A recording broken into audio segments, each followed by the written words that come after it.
भोपाल से प्रस्तुत हैं प्रादेशिक समाचार। नमस्कार, समाचारों के साथ मैं जितेंद्र रघुवंशी। पहले मुख्य समाचार। कोरोना संक्रमण पर प्रभावी नियंत्रण के लिए प्रदेश में अब 2 दिन शनिवार एवं रविवार को लॉकडाउन रहेगा। मुख्यमंत्री ने 1800 से अधिक सूक्ष्म, लघु और मध्यम उद्यमों का वर्चुअल शुभारंभ किया और IPL 2020 टूर्नामेंट आज से चेन्नई में शुरू होगा। अब समाचार विस्तार से। कोरोना संक्रमण पर प्रभावी नियंत्रण के लिए प्रदेश में अब 2 दिन शनिवार एवं रविवार को लॉकडाउन रहेगा। मुख्यमंत्री ने कल राजधानी भोपाल के मिंटो हॉल में आयोजित एक कार्यक्रम में कहा कि मैं लंबा लॉकडाउन नहीं चाहता, ये अंतिम विकल्प है। लेकिन स्थिति को नियंत्रित करने के लिए शुक्रवार शाम 6 बजे से सोमवार सुबह 6 बजे तक शहरी क्षेत्रों में लॉकडाउन रहेगा।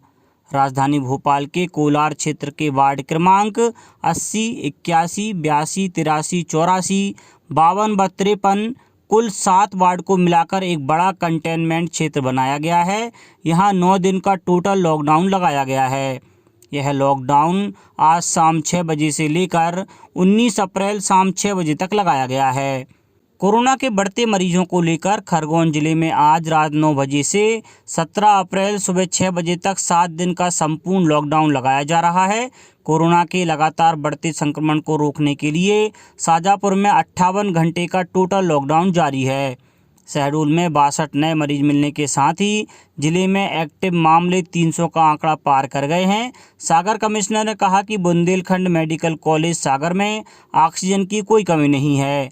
अनूपपुर कलेक्टर ने कोरोना संक्रमण से बचाव के लिए आम लोगों को जागरूक करने के लिहाज से नागरिकों एवं दुकानदारों से मास्क लगाए रखने की अपील की। प्रदेश में अब होम आइसोलेशन की अनुमति देते समय एक होम आइसोलेशन किट उपलब्ध कराई जाएगी। इसमें विभिन्न प्रकार की 12 सामग्री और औषधियाँ होंगी। वहीं राज्य सरकार ने विभिन्न निजी अस्पतालों, नर्सिंग होम्स, डायग्नोस्टिक सेंटर आदि में कोरोना संबंधित जांचों की दरें निर्धारित कर दी हैं। प्रदेश में बीते 24 घंटों में कोरोना के 4043 नए मामले सामने आए हैं, जबकि 13 लोगों की मौत हुई है।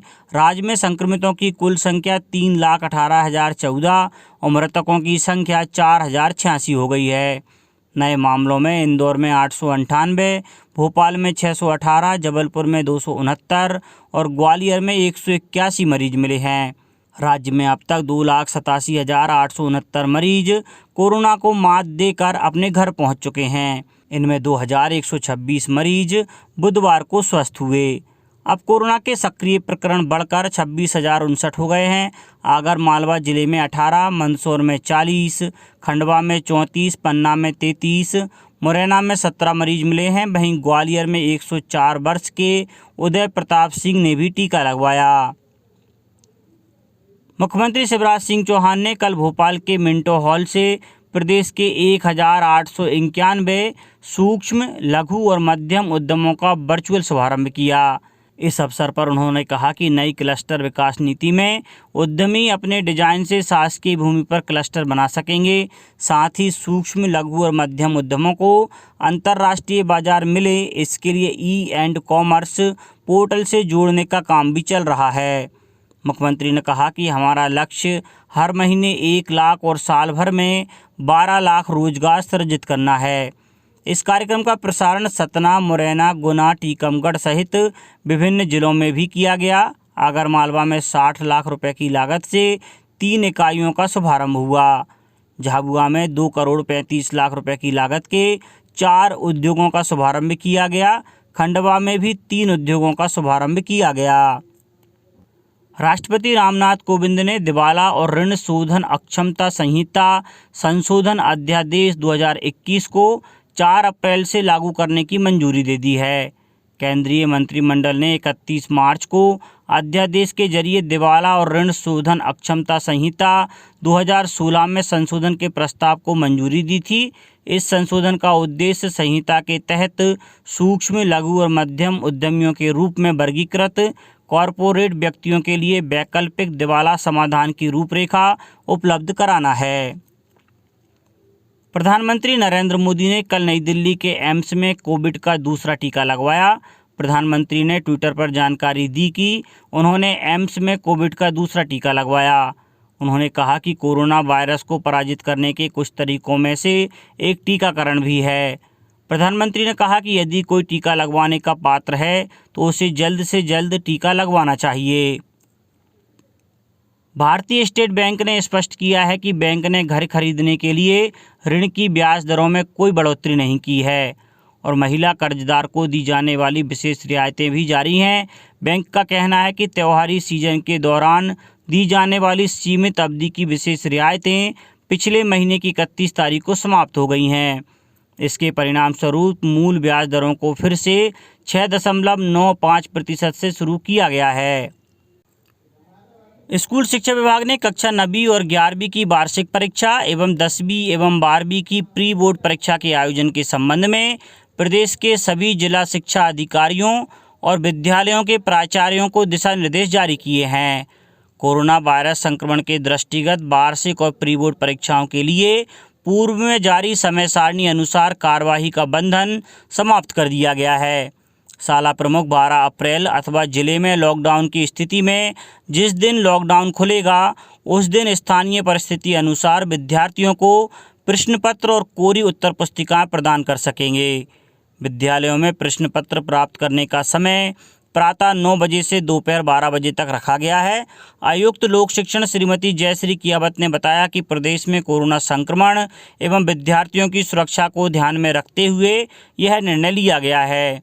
उन्होंने बताया कि प्राचार्य अपने स्तर से पृथक पृथक कक्षाओं के लिए अलग अलग समय निर्धारित कर सकेंगे। विद्यार्थियों से पुनः उत्तर पुस्तिका प्राप्त करने के लिए भी शाला प्रमुख अपने स्तर से तिथि निर्धारित कर सकेंगे। उत्तर पुस्तिकाओं का मूल्यांकन विद्यालय के शिक्षकों द्वारा ही किया जाएगा। यदि शिक्षक चाहे तो घर ले जाकर उत्तर पुस्तिकाओं का मूल्यांकन कर सकेंगे। छात्रावासों में दर्ज विद्यार्थी निकट शाला से प्रश्न पत्र एवं उत्तर पुस्तिका प्राप्त कर सकेंगे तथा उसी विद्यालय में उत्तर पुस्तिका जमा करेंगे। सभी विद्यालयों के प्राचार्य यह सुनिश्चित करेंगे कि गत वर्ष की तरह 30 अप्रैल तक इस वर्ष भी विमर्श पोर्टल पर परीक्षा परिणाम प्रदर्शित हो। सभी शासकीय विद्यालयों में कक्षा 9वीं से 12वीं तक के विद्यार्थियों के लिए परीक्षा की तैयारी के लिए 9 और 10 अप्रैल को अध्ययन अवकाश रहेगा। सभी शासकीय शालाएं आगामी आदेश तक प्रतिदिन प्रातः 9 बजे से 12 बजे तक खुलेंगी। उल्लेखनीय है कि प्रदेश के समस्त शासकीय विद्यालयों से कक्षा 9वीं और 11वीं की वार्षिक परीक्षाओं एवं कक्षा 10वीं और 12वीं की प्री बोर्ड परीक्षाओं के लिए विद्यार्थियों को प्रश्न पत्र वितरित किए जाएंगे। विद्यार्थी घर पर प्रश्नों को हल कर विद्यालय द्वारा निर्धारित समय सीमा में अपने विद्यालय में जमा कर सकेंगे।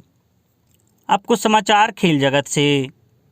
IPL 2020 क्रिकेट टूर्नामेंट आज से चेन्नई के चेपक स्टेडियम में शुरू हो रहा है। आरंभिक मैच मौजूदा चैंपियन मुंबई इंडियंस का सामना रॉयल चैलेंजर बेंगलोर से होगा। IPL का यह 14वां टूर्नामेंट होगा। इसके मैच 6 शहरों मुंबई, चेन्नई, बेंगलुरु, अहमदाबाद, नई दिल्ली और कोलकाता में खेले जाएंगे। फाइनल 30 मई को अहमदाबाद के नरेंद्र मोदी स्टेडियम में होगा। कोविड-19 के मद्देनज़र पिछले वर्ष यह टूर्नामेंट संयुक्त अरब अमारात में आयोजित किया गया था। इस वर्ष भी कोविड की चुनौती के मद्देनज़र इसे कड़े सुरक्षा नियमों के तहत आयोजित किया जा रहा है। अब कुछ समाचार संक्षेप में। कृषि और किसान कल्याण मंत्री नरेंद्र सिंह तोमर ने बुधवार को नई दिल्ली में राष्ट्रीय कृषि सहकारी विपणन महासंघ नाफेड के मधु क्रांति पोर्टल और हनी कॉर्नर का शुभारंभ किया। इस पोर्टल को शहद और अन्य मधु उत्पादों को ऑनलाइन उपलब्ध कराने के लिए विकसित किया गया है। दमोह में 17 अप्रैल को होने वाले विधानसभा उपचुनाव में अब राजनीतिक माहौल गर्मा रहा है। दोनों ही पार्टियां अपनी ओर से प्रचार में तेजी लाने का प्रयास कर रही हैं। राजगढ़ में वरिष्ठ नागरिकों को सहायता देने एवं आवश्यक सेवा प्रदान करने हेतु राष्ट्रीय हेल्पलाइन 14567 स्थापित की गई है। पन्ना में नेशनल लोक अदालत 10 अप्रैल की जगह अब 8 मई को होगा। जिले में कोरोना के बढ़ते ग्राफ को देखते हुए यह निर्णय लिया गया है। सीहोर जिले में इन दिनों उत्साह के वातावरण में समर्थन मूल्य पर गेहूं व चना खरीदी चल रही है। छतरपुर जिले में समर्थन मूल्य पर गेहूं और चना की खरीदी के लिए बनाए गए उपार्जन केंद्रों पर 1241 किसानों ने 58,283 क्विंटल गेहूं बेचा है। वहीं चना सरसों की सिर्फ 3.5 क्विंटल की ही खरीदी हुई है। देवास जिला अस्पताल में सेंटर लैब स्थापित की गई, जिसमें मरीज अत्याधुनिक मशीनों से 101 प्रकार की जांचें करवा सकेंगे। पूर्व मुख्यमंत्री कमलनाथ एवं सांसद नकुल नाथ कल एक दिन के छिंदवाड़ा दौरे पर पहुंचे, जहां उन्होंने कोविड के बढ़ते संक्रमण के संबंध में प्रशासनिक अधिकारियों से चर्चा की। और विश्व स्वास्थ्य दिवस के मौके पर बुधवार को आगर मालवा जिला चिकित्सालय में आयोजित संगोष्ठी में लिंगानुपात बढ़ाने, शिशु मृत्यु दर कम करना, जनसंख्या नियंत्रण, नागरिकों को स्वास्थ्य सेवाएं मुहैया करवाने सहित अन्य विषयों पर चर्चा की गई। अंत में मुख्य समाचार एक बार फिर। कोरोना संक्रमण पर प्रभावी नियंत्रण के लिए प्रदेश में अब 2 दिन शनिवार एवं रविवार को लॉकडाउन रहेगा। मुख्यमंत्री ने 1,800 से अधिक सूक्ष्म, लघु और मध्यम उद्यमों का वर्चुअल शुभारंभ किया। और IPL 2020 क्रिकेट टूर्नामेंट आज से चेन्नई में शुरू होगा। इस बुलेटिन में इतना ही। घर पर रहिए, सुरक्षित रहिए और सुनते रहिए प्रादेशिक समाचार। नमस्कार।